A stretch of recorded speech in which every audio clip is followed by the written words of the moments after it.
and Assalamualaikum. Today, our group would like to present the tax planning solution based on the case study given. Without further ado, let's move to the solution. The first question, whether to choose setting up a branch or subsidiary in Malaysia.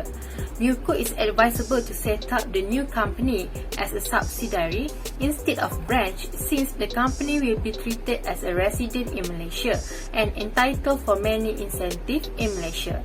For subsidiary, it will be treated as a resident and it can be different from parent company and also can conduct any business activities. It will be subjected to tax at scale rate 70% for the first 600,000 and 24% for exceeding 600,000. It is eligible to apply for the local tax incentive, for example, pioneer status and investment tax allowance. NewCo will be responsible for its own debts and liabilities. While for branch, it will be treated as non-resident. The company will carry the same activities like parent company and it will be subjected to zakat at flat rate 74% on the profit attributable to branch. There is no tax incentive available for the branch. Withholding tax will be applicable on payment made to the branch for services performed in Malaysia at 10% plus 3%. All liabilities is extended to parent company. Question 1B is whether to commence business during the financial year ended 31st December 2019 or 2020. Business commencement date for manufacturing is when company embark on production of manufactured goods. No information provided related to the production date. Therefore, the company need to decide on the commencement date whether in 2019 or 2020. NewCo should commence business during the financial year ended 31st December 2019. Once commencement date has started, any revenue expenses incurred are allowed to be deducted. If NewCo choose to commence during the financial year ended 31st December 2020 and already incurred revenue expenses prior to the date of the commencement, that revenue expenses are not allowed to be deductible. Therefore, the income will be higher and cause NewCo to pay higher tax. If NewCo bought fixed asset and incur qualifying expenditure prior to the commencement date, it is deemed incurred on the date on commencement, which is 2019. If in year 2019, no income generated from business, the business loss can be carried forward to future years 2020 to be set off against all business income. Threaten is manufacturing companies that participated in promoted activity. Since Threaten is planning to set up the NewCo, there are two major tax incentives for the manufacturing sector, which are pioneer status and the investment tax allowance. With that, if NewCo has choose ITA and they would entitle to an allowance of 60% of its qualified capital expenditure incurred for their factory, machinery and other equipment within 5 years from the date the first qualified capital expenditure is incurred. NewCo also can offset the ITA against 70% of its statutory income for each year of assessment. Since NewCo plans to expand its manufacturing business by including more capital expenditure, after finish claiming the ITA for 5 years of operation, there is additional incentive for the manufacturing sector that NewCo could apply to reduce its tax liability, which is reinvestment allowance. Reinvestment allowance is an incentive to encourage companies to reinvest and expand their businesses. Therefore, NewCo is eligible to apply RA since the months of operation already passed the minimum requirement of 36 months. The allowance is given for a period of 15 consecutive years, beginning from the year the first RA is claimed. And the RA is computed at the 60% of the qualifying capital expenditure incurred by the company and can be offset against 70% of its statutory income for the year of assessment. Thus, it would help NewCo to extend the incentive after claiming ITA to reduce tax liability and enjoy tax saving for a long period. Question 2A is advise PAMCA on the disposal of its machinery in terms of the timing. It is better for PAMCA to dispose its machinery in this financial year ended, which is on 31st March 2020, rather than in the following year, in order to obtain balancing allowance to shelter the adjusted income. Balancing allowance occur where the residual expenditure of machines disposed is more than the sales proceed. The accountant is of the view that some of the machines will have to be sold at a loss.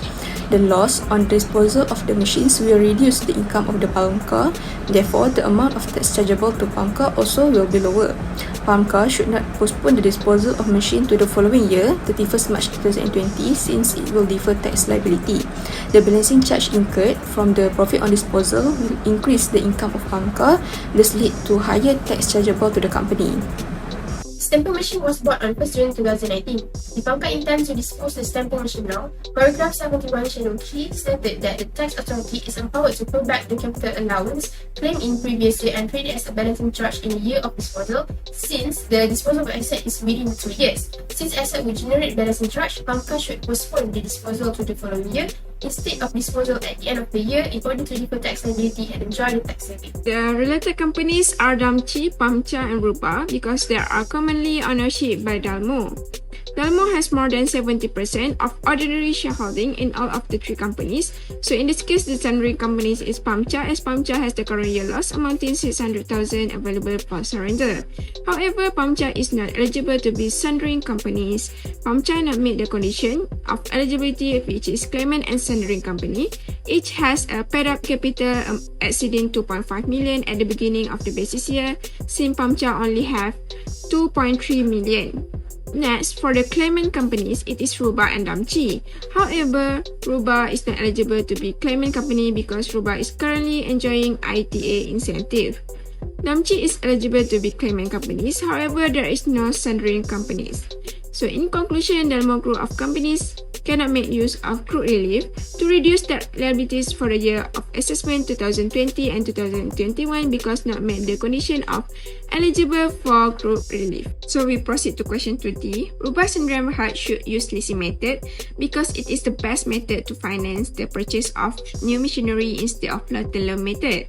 So by use leasing method, Ruba is entitled to claim the full leasing charge as a revenue expenses which can be deducted in the year of it incurred if it is incurred wholly and exclusively in the production of income of the company, while the claim of capital allowance in long-term loan method needs to be spread in the various years according with the specific rate.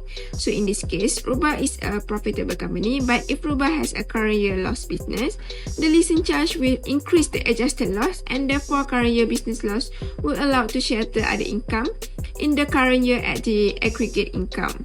For the last question, the best option to take over the acquisition is TSG since both companies have similar nature of business, which makes it easier in the process of acquisition by taking over the assets, liabilities, and shares of TSG. TSG also has started business status, which it has huge tax benefits, although it states that there must be losses incurred within 5 years operation of the business. Acquisition of a shares is the best method to take over TSG because Damsi can get full ownership, and one of the advantages is any tax attributes can be transferred to Damsi, even though Damsi can only choose either tax incentives or unabsorbed tax losses. Damsi can get both tax attributes if they acquire by assets, but it cannot be transferred to Damsi instead.